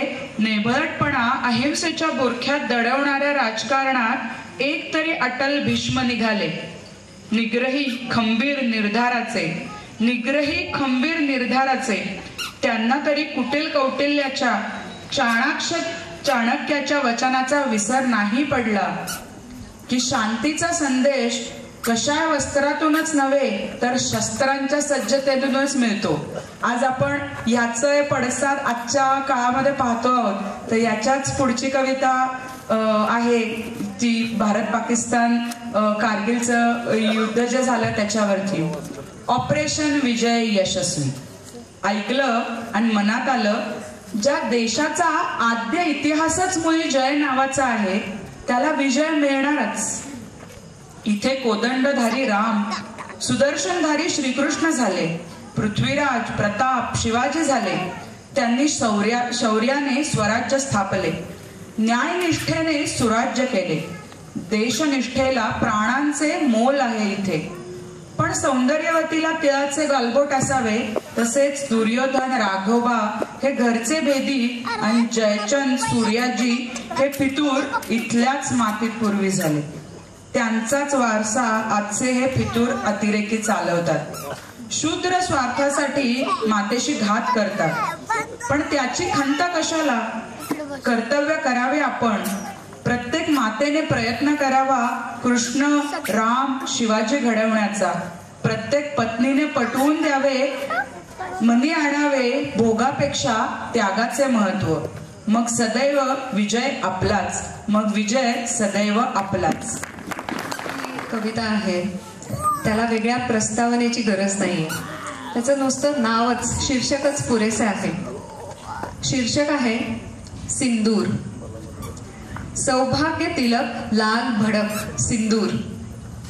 मुलगी कायम कुंकू गंध लावते, निष्पाप आतुर नजरेने वाट पाहते. सुंदर हळुवार स्वप्न रंगवत राहते त्या घरकुलाचे प्रिय सख्याचे. सुयोग्य समयी साजण येतो, वाजत गाजत तिला घेऊन जातो. त्याच्या घरात तिच्या सासरात प्रेमाने जबाबदारीने होतो घरधनी. ती त्याची स्वामिनी आणि हा कुंकवाचा धनी. त्याच्यासोबत सुखात असते ती, त्याच्यासाठी सांभाळते नाती गोती. त्याच्या मनासाठी जाळून घेते सती. इतके सगळे घडते एका कुंकवासाठी. असेल चिमूटभर पण पुरते जन्मभर. असेल चिमूटभर पण पुरते जन्मभर. त्याच्या लालिम्यात सुरक्षित घरदार, धन्याच्या जीवावर सुरक्षित नार. तिच्या समोर मारला तिचा भ्रतार. अक्षम्य निष्ठूर नीच प्रकार. वाया नाही गेला पण तिचा चित्कार. वाया नाही गेला तिचा चित्कार. शासनाला धावले मोदी सरकार. सैन्यासह शासनाला धावले मोदी सरकार. एका रात्रीचा सावध अचूक प्रहार. तत्पर मोहीम ऑपरेशन सिंदूर. अतिरेक्यांनो जा भारतातून दूर. तुमची वाट पाहतोय यम दरबार. घुस के मारेंगे हर बार, घुस के मारेंगे हर बार. जान लेगा रंग देगा लाल सिंदूर. ऑपरेशन सिंदूर गेल्या महिन्यातलं, पण त्याच्याही पूर्वी 25-26 वर्षापूर्वी कारगिल युद्ध झालेलं होतं आणि त्यावेळेला बा पाकिस्ताना अशी कविता लिहिलेली होती. बा पांडुरंगा असं आपण पांडुरंगाला बोलवतो, पण तसं बा पाकिस्ताना असं म्हणून त्याला काही संदेश दिलेला आहे. कारगिलच्या युद्धानं केलं पाकिस्तानचं हसं. लबाडीच्या वाळूत विजयाचं निशाण उभारेल कसं? लष्करी मुलकी सारेच डावपेच फक्त लबाडीचे. राष्ट्राचा पायाच मुळी लबाडीच्या कोनशिलेने भरला. भारताचा द्वेष हा एक कलमी कार्यक्रम ठरला. जो भारताविरुद्ध जास्त गरळ ओकेल तो नेता झाला. न्याय, निष्ठा, निर्धार, नम्रता साऱ्या तत्वांना मूठमाती. द्वेषाच्या गरळाने विजयाचे बीज पोसेल किती? या लबाड लांडग्यांनी सिंहाची आयाळ पकडावी तरी का? भारत द्वेषाचा गंजलेला खंजीर कितीकदा उगारणार? तेच ते घुसखोरीचे चाळे कितीकदा करणार? 1992, 1999, 2005, 2008, 2012 आणि आता 2025 सुद्धा. अरे मूर्खांनो, तुमच्या समोर उभे आहेत शिरविरहित धडाने लढणाऱ्या बाजी प्रभूचे पुत्र. देशधर्मासाठी पुत्रांचे बलिदान देणाऱ्या गुरु गोविंदांचे चेले आजही आहेत. सडलेला पाय घेऊन सीमा गाठणारे, तुमच्या तोफांचे अंगार झेलत चढतच राहणारे अतुल, सचिन, कृष्णासारखे वीर. म्हणूनच बा पाकिस्ताना एक सल्ला द्यावा वाटतो. लष्करावर अफाट खर्च करण्यापेक्षा त्याचा निम्मा वाटा तरी खर्च करा महान मूल्य जोपासण्यासाठी. लष्करावर अफाट खर्च करण्यापेक्षा त्याचा निम्मा वाटा तरी खर्च करा महान मूल्य जोपासण्यासाठी. पण हे सारे शिकवणारे, महामानव घडवणारे द्रोण, दादोजी, वसिष्ठ, संदीपनी कुठे आहेत तिकडे? म्हणून तर बा पाकिस्ताना तुझ्या नशिबी कायम हसे, तुझ्या नशिबी कायम हसे. आहोत प्रभू श्रीरामांची मंदिर जे झालं त्या मंदिराबद्दलची आईची कविता करून आणि श्रीराम गजर करून आपण या काव्यवाचनाचा संपन्न करणार आहोत. या कवितेचं सादरीकरण सौगंध देशमुख करताय. रामजन्मभूमीवरची कविता आहे. 16व्या शतकात 1528 पासून रामजन्मभूमी ही त्या ठिकाणी बाबरी मशीद होती आणि तिथपासून तो सगळा संघर्ष सुरू झाला. 5 शतकांच्या सगळ्या संघर्षानंतर राम मंदिर गेल्या वर्षीच तिथे उभारलं. त्या राम मंदिराच्या उद्घाटनाच्या आधी आठवडाभर 13 जानेवारीला केलेली ही कविता आहे आणि तो सगळा संघर्ष, ते सगळं युद्ध वेगळ्या वेगळ्या प्रकारे लढलं गेलं. कधी ते न्यायालयाच्या चौकटीत लढलं गेलं, कधी ते प्रत्यक्ष रस्त्यावर लढलं गेलं. तुमच्या माझ्यासारखे अनेक अनामवीर या युद्धामध्ये त्यांना हौतात्म्य आलेलं आहे. अनेकांची रक्त याच्यासाठी सांडले गेलेली आहेत आणि या सगळ्याच्या वरती आरूढ होऊन आज आपले रामलल्ला हे त्यांच्या त्या मंदिरामध्ये पुन्हा एकदा विराजमान झाले आणि त्या आनंदाच्या प्रसंगी त्या सगळ्या संघर्षाचा आढावा घेणारी ही कविता आहे. भारतभूच्या हिंदू हृदयचे स्वप्न पूर्ण झाले, विजनवासी ते राम प्रभू अजी सिंहासनी बैसले, विजनवासी ते राम प्रभू अजी सिंहासनी बैसले. रामभक्तीने शक्तियुक्तीने आंदोलन केले, अविरत केले यज्ञ जयांनी सुफलित ते झाले, अविरत केले यज्ञ जयांनी सुफलित ते झाले. हिंदू हृदय ते नित्य चिरंतन अढळपणे बैसले, मनामनातून धर्म प्रेम ते प्रज्वलित जाहले. इतिहासाचे दिव्य दाखले उजेडात आले, इतिहासाचे दिव्य दाखले उजेडात आले, कठोर अविचल न्यायनिष्ठेला आवाहन केले. विजय पताका हिंदू मनाची आकाशी शोभली, अविरत लढल्या न्याय लढ्याची सरशी ही झाली, अविरत लढल्या न्याय लढ्याची सरशी ही झाली. मनामनातून राम प्रेरणा सुचलित ही राहो, मनामनातून राम प्रेरणा सुचलित ही राहो, भारत भूचा विजय चौघडा नित गरजत राहो, भारत भूचा विजय चौघडा नित गरजत राहो. स्वप्न पुरे झाले, स्वप्न पुरे झाले, विजनवासी ते राम प्रभू अजी निज मंदिरी आले, विजनवासी ते राम प्रभू अजी निज मंदिरी आले, अयोध्यापती राम प्रभू अजी निज मंदिरी आले. प्रभू श्री रामचंद्र की जय, प्रभू श्री रामचंद्र की जय. भारत माता की, भारत माता की. समागत दृष्टांतम आनंदकंदम परब्रह्मलिंगम भजे पांडुरंग. माझ्या आधीच हरिभक्त परायण प्रकाश महाराज गादेगावकर यांनी खूप चांगला आशीर्वाद दिलाय. ती म्हटली होती की माझा बळीचा बकरा नाही, सुयोजन नियोजन पूर्व त्यांनी स्वतः अतिशय चांगला आणि रसाळपूर्ण आशीर्वाद दिलाय. सर्वजण भुकीची वाट बघतेत, असला संन्याशी जरी 12 वाजता तोंडवासी. आज दादांच्या 71व्या दिवशी आपण सर्वजण जमलायत. आपण सर्व जमलेले उपस्थित, त्यांचे मित्रमंडळी, देशपांडे सर पतसंस्थेचे चेअरमन आमचे भिंगे साहेब, सर्व मान्यवर डॉक्टर गोळवलकर, बाजीराव गुरुवर्य बाजीरावजी देशपांडे, सर्व देवी आणि सज्जनो व महानुभाव, सर्व मी प्रथम अभिनंदन करेन अमृता आणि वकील साहेबांचं की आज वृद्धाश्रमाची सगळीकडे चंगळ आहे. अशा परिस्थितीत तुम्ही दादांचा वाढदिवस केला, खरोखर अभिनंदनाला पात्र आहेत. कारण आज तुम्ही शेतकरी आहात. कुठल्याही मी वृद्धाश्रमात जातो, रोटरी क्लब, माझ्या मिसेस पण क्लबच्या आहेत, मला वाईट वाटतं तिथं कुठल्याही शेतकऱ्याची वडील दिसत नाहीत. देशपांडे सर, शेतकऱ्याच्या घरी भाकरीला तेल नसेल पण त्याचा बाप कुठं वृद्धाश्रमात दिसत नाही, सगळे IT ची मुलं दिसतात. परवाच एके ठिकाणी डॉक्टर साहेब मुलाचं अंत्यविधी एका माणसाने केला आणि त्याच्या विधीला मुलगा विदेशातनं आलता. वाईट वाटलं, त्याची आई जिवंत होती, हा प्रसंग नाही सांगायचा. तर मुलगा जाताना म्हणला की आता आईचं सुद्धा सगळं करून घ्या, अशी परिस्थिती आहे.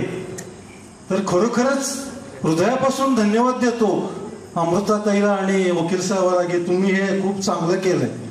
आणि सत्संग काय असतो तुम्ही देशपांडे साहेबाचा अनुभव आहे. मी पुण्याला होतो, देशपांडे साहेबांनीच मला पंढरपूरला आणलं. मी जो आज मुख्य कार्यकारी झालोय त्याला बरंच देशपांडे साहेबांचं योगदान आहे, नाहीतर मी पुण्यातच थांबलो असतो. लाकूड सुद्धा असतं, त्या लाकडाचा अंगणे असतो पण तो यात नुसतं भांडं ठेवलं तर त्याचं अन्न आणि पक्वान्न होत नाही. तो अग्नी प्रज्वलित करावा लागतो. तो माझ्यातला अग्नी जो प्रज्वलित केलाय तो दीपकरावनी केलाय हे म्हणायला मला खरंच म्हणजे अभिमान वाटतो. त्यांनी आमची सोलापूर जिल्ह्याची जी आरती वाहिनी आहे ती केवळ त्यांनी 18 वर्षी कामाला लागला. त्यांनी खूप त्याचा भरभराट केला. त्यावेळेस सर्वोच्च पद जनरल मॅनेजर होतं ते त्यांनी खूप चांगलं सांभाळलं. आमच्या अमृत महोत्सवाची सुरुवात त्यांनीच केली. ती या चक्रवातनं 58व्या वर्षी गावस्कर झाले आणि नाबाद म्हणून बाहेर पडले. मी त्या चक्रव्यात अजून अडकलोय. मी बाहेर पडायला प्रयत्न करतोय. त्यांचं आता मार्गदर्शन घेणार आहे. माझा अभिमन्यू झालाय हे भिंगे साहेबांना माहिती आहे. मला बाहेर पडता येणार नाही. सेवेबरोबर त्यांनी संसार उत्तम प्रकारे समतोल राखला. आज त्यांनी मुलाचे आयोजन केलेला सोहळा सुद्धा खूप चांगला आहे. आमचे अमोल वकील म्हणून आपल्या क्षेत्रात यश मिळत आहेत. मुलगी डॉक्टर म्हणून वैद्यकीय क्षेत्रात चांगलं केलंय. या साऱ्या प्रवासात संसाराच्या रथाचा दुसरा चाक आमच्या वहिनी साहेब यांचं योगदानही तितकंच मोलाचं आहे. साक्षात बार्शीच्या भगवंताचा आशीर्वाद आहे त्यांना प्राप्त आहे. त्यांच्या घरची सगळे देशमुख फॅमिली सूर्यकांत देशमुख असेल हे पण सगळे माझ्या परिचयाचे आहेत. आज अमोल अमृताई दोघं आपल्या संस्काराचा वारसा जपत आहेत. जीवनाच्या सुंदर संध्याकाळी साहेबाचं जीवन आध्यात्मिक आणि आरोग्यमय जावं अशी रुक्मिणी पांडुरंग चरणी प्रार्थना करतो आणि या नागनाथ चरणी प्रार्थना करतो. साहेबांना हार्ट अटॅक आला. त्यांचं यशस्वी ऑपरेशन झालं. त्याच्या पाठीमागं आपल्या सगळ्यांच्या सदिच्छा आणि आशीर्वाद हे सुद्धा महत्वाचे आहेत. अशीच त्यांची आम्हाला मगाशी कुठेतरी म्हणलं की अमृत महोत्सव नाही शतायुषी चा कार्यक्रम 100 वर्ष त्यांनी असंच आनंदी जगावं. कारण ते शेतकरी आहेत. ते जगतील. त्यांना नवनिर्मितीचा आनंद शेतकरी खूप आहेत. ते नवनवीन प्रयोगही करतात. त्यांनी जावायला आणि मुलीलाही जेवण दिलं आणि मग आम्हाला नाशिकच्या गाडीत बसवलं. माझ्या जावायला ते एवढे करतील तर स्वतः जावायला किती करतील. असं सगळ्यांना प्रेमानं सांभाळणारे देशपांडे साहेबांना उदंड आयुष्य मिळावं अशी मी पांडुरंग चरणी प्रार्थना करतो. नागनाथ चरणी प्रार्थना करतो आणि माझ्या वाणीला विराम देतो. जय हिंद जय सरकार. धन्यवाद मिर्जे साहेब. यानंतर अध्यापक नंदकिशोर देशपांडे सरांना मी विनंती करते की त्याची मोजणी नाही पापाची टोचणी जिने गंगोघाची पाणी. गंगोघाचे म्हणजे कसं गंगेसारखं वाहणार. यात शांताबाईची कवितेला फार महत्व आहे. जरदारी हे वस्त्र मानवा तुझ्या आयुष्याचे, एक धागा सुखाचा 100 धागे दुःखाचे. यांना 100 दुःखाचे धागे नाहीतच मुळात. यांच्या एक धाग्या माग परत दुसरा धागा सुखाचा आहे. या आमच्या मातृतुल्य वहिनींनी तो जोडलाय. असा संसार सुंदर असा इथेपर्यंत आज आलाय. मला नेहमीच आदर्शवत वाटणार असं हे व्यक्तिमत्व. त्यांच्या व्यक्तिमत्वाच्या विविध छटा आपण पाहिल्या. या बायोग्राफीमध्ये तर आपण सर्व त्यांचं बालपणापासूनचं चरित्र पाहिलं. मला पुन्हा 2दा सहन करायची पाळी तुमच्यावर आली. एकदा कविता वाचनामध्ये आता एकदा जेवणाची वेळ झाली आहे त्याच्यामुळे थोडा आवृत्त घेतो. खर तर अमृता आणि अमोल दादा यांनी 10 वर्षापूर्वी साहेबांच्या निवृत्तीचा सोहळा केला. तेव्हाच मी सांगितलं तेव्हा मला 10 वर्ष कमी होते. येत्या 11 महिन्यात मी पण निवृत्त आहे. त्या अमोलचे अतिशय आभार मानतो की त्यांनी माझ्या मुलाला शिकवलं की बाबा हे करावं लागते.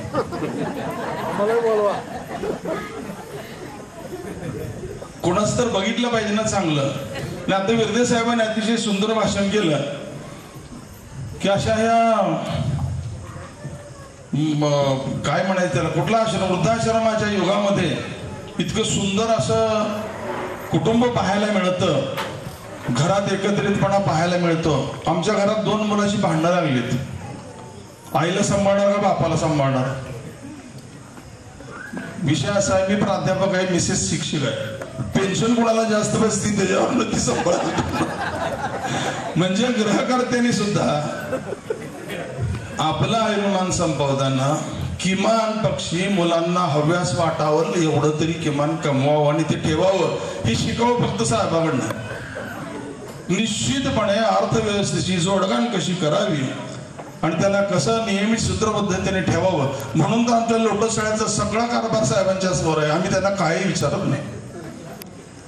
पूर्णतः त्यांच्यावरती सोपवून त्यांनी इतक्या शिस्त पद्धतीने या शाळेचा अर्धव्यवहार पार पाडतात।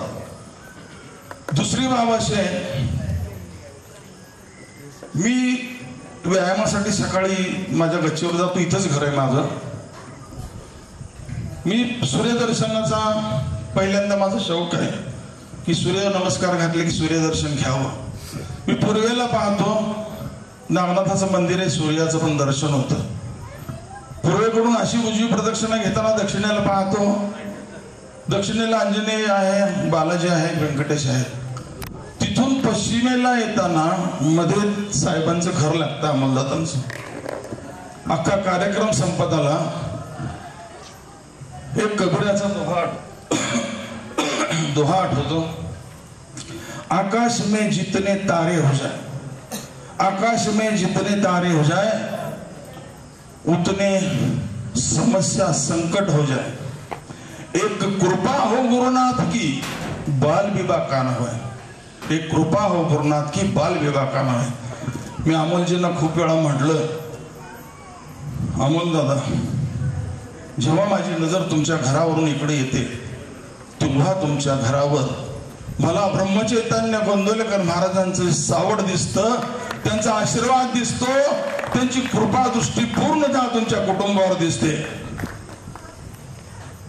गुरु सोए सेज पर मुख पर डारे केश, गुरु सोए सेज पर मुख पर डारे केश, चल खुश रहो घर अपने, रैन बह गई देश, रैन बह गई देश।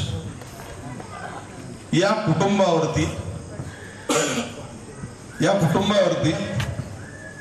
ब्रह्मचैतन्य गोंदवलेकर महाराजांची प्रचंड कृपा आहे। साहेबांचे वडील म्हणजे आमचे चुलते काका, त्यांनी सुद्धा तिथं अनुग्रह घेतला। मला अमोलने ती सगळी कथा सांगितली की आजोबांना कशा प्रकारे तिथं न्यायला होतं आणि त्यांना तो अनुग्रह घ्यायचा होता। अख्खं कुटुंब एक दिवशी गेलं आणि मानगंगेच्या कडेला असलेलं तीर्थक्षेत्र गोंदवलेकर महाराजांच्या चरणी समर्पण झालं आणि त्यांचा अनुग्रह घेऊन या कुटुंबाने आपल्या आयुष्याची पुनर्बांधणी केली। गुरुकृपेशिवाय काही होत नाही। घरामध्ये एवढे सुंदर संस्कार,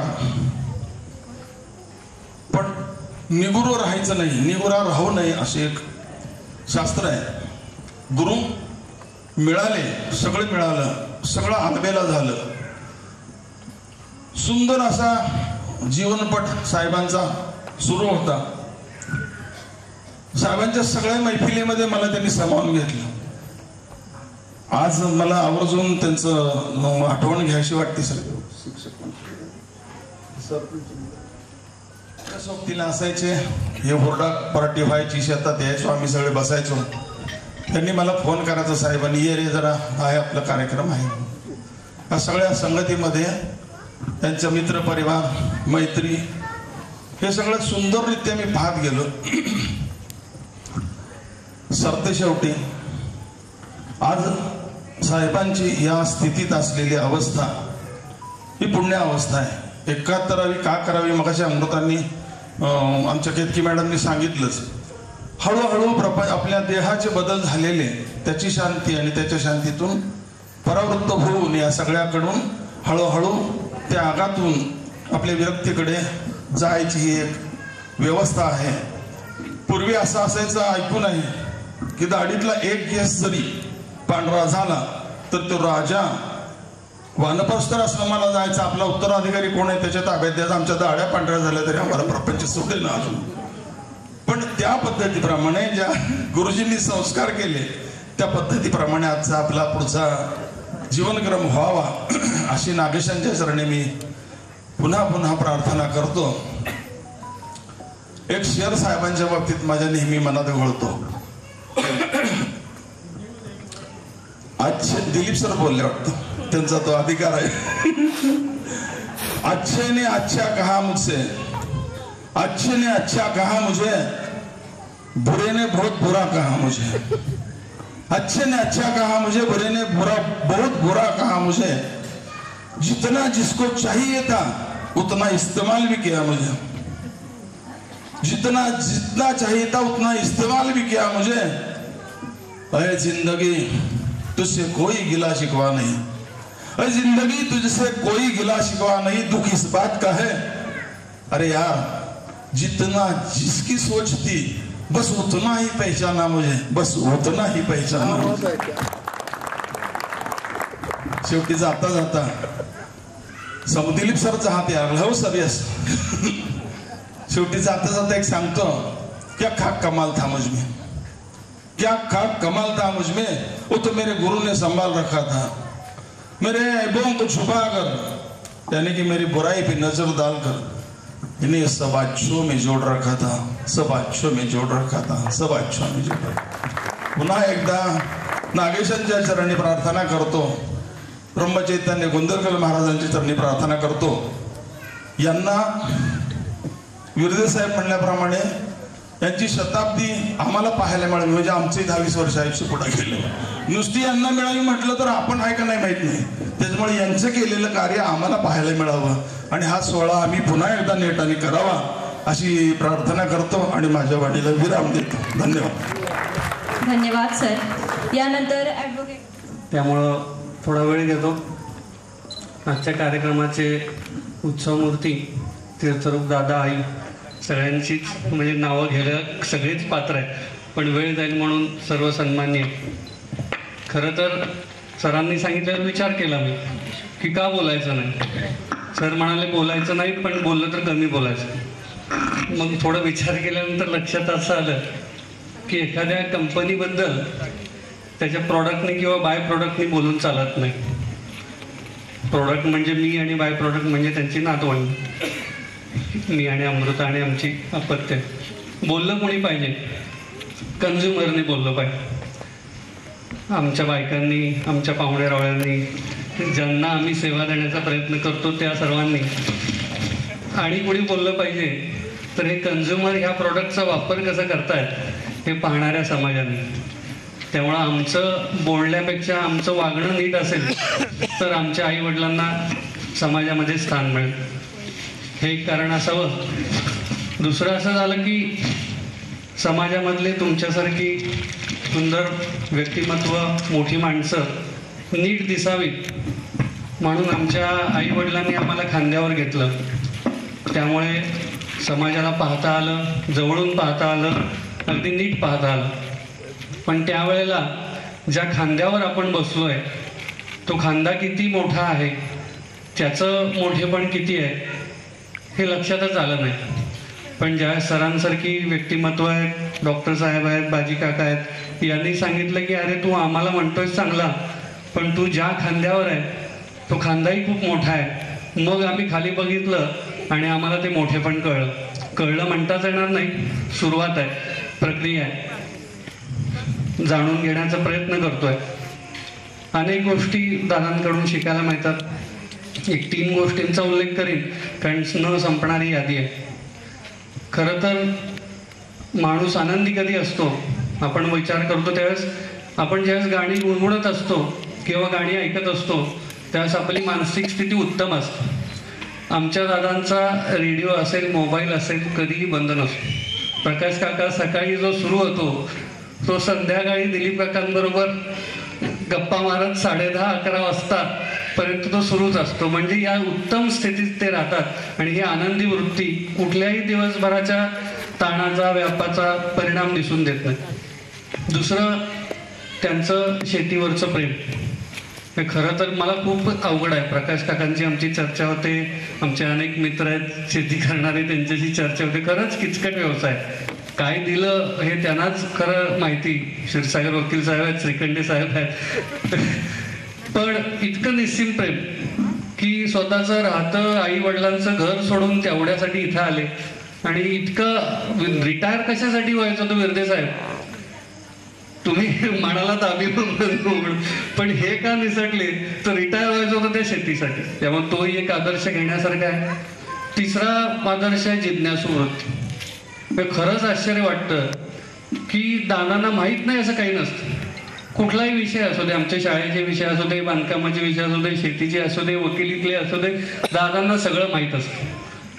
तर अनेक अशा गोष्टी आहेत ज्या शिकण्यासारख्या आहेत. आईची एकाहत्तरी असं आम्ही समजतो, हे करणार नाही असं नाही, पण सगळे विधी एकत्र झालेले असतात. त्यामुळं सरस्वतीच्या पोटीच खरं तर जन्म झालेला आहे. त्यामुळं जे काही येतं जमतं थोडं बहुत असेल हे या सरस्वतीच्या आशीर्वादामुळेच आहे. जो काही आध्यात्मिक गोष्टींमधला विषय असेल, म्हणजे आईने गीता शिकवण्यासारखं भाग्य काय असणार पाहिजे का? ते भाग्य आहे मला. मी तिच्याकडून ऐकलो, शिकलो. त्यामुळं माझ्याच आई वडिलांबद्दल बोललो तर ते कंपनीचं कौतुक होईल. तेव्हा तुम्ही सगळ्यांनी बाय प्रोडक्ट टेस्ट करावं. बाय प्रोडक्ट आणि प्रोडक्टवरून कंपनीची सगळी आपली माहिती मिळवून घेतील. त्यामुळे ते आमचं कर्तव्य. आम्ही थांबतो. आजचा कार्यक्रम आहे, खूप वेळ झाला, पण लहान मुलं थांबली जेवायसाठी, सगळेच थांबले, पण हे होणं गरजेचं होतं. थोड्या वेळाचं गणित आमचं चुकलं, त्याबद्दल दिलगिरी व्यक्त करतो. आजच्या कार्यक्रमासाठी आपण सगळे आलात. प्रकाश काकांना मी फोन केला, काका म्हणले मला बोलता येत नाही, पण आपण ऐकलं, कारण मला माहीत होतं दादांना ओळखणारे काकाच आहेत. विद्यासाहेब एवढा व्यापातला वेळ काढून आले. सरांचं तर नेहमीच मार्गदर्शन आहे. आपण सगळे आलात त्याबद्दल सगळ्यांचे आभार व्यक्त करतो. आणि एक अपेक्षा व्यक्त करतो, म्हणजे काय बनायचं आयुष्यात कोणी विचारलं तर मला दादांसारखं बनायचं. अमूर्त मूर्त मूर्तिमंत तुझं समान होऊ दे, येत शरण तुझं पदासी देशकारी विरोध. आम्हासी तोची ध्येय दीप, आम्हासी तोची ध्येय दीप, तेऊ तुझसी भक्तिरूप, पूजने तुझ्या आम्हास देवरूप येऊ दे. त्यामुळे यांच्या पूजनेच काय मिळालं ते मिळू दे. सर्वांनी इथं आल्याबद्दल आभार व्यक्त करतो आणि थांबतो. धन्यवाद.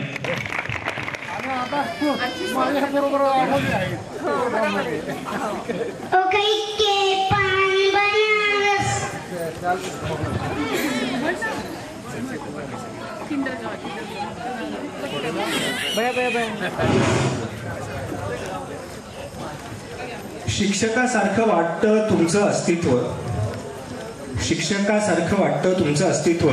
कधी शब्दांनी तर कधी शांततेने दिलं मार्गदर्शनाचं तत्व. घराचं गंभीर आधारस्तंभ तुम्ही, घराचं खंबीर आधारस्तंभ तुम्ही. प्रेमानं जपता नातं, कुठेही नसते खोटी कृती. कधी मला मुलासारखं समजून घेतलं तर कधी मुलाच्या चुका हसत हसत सांगून दिलं.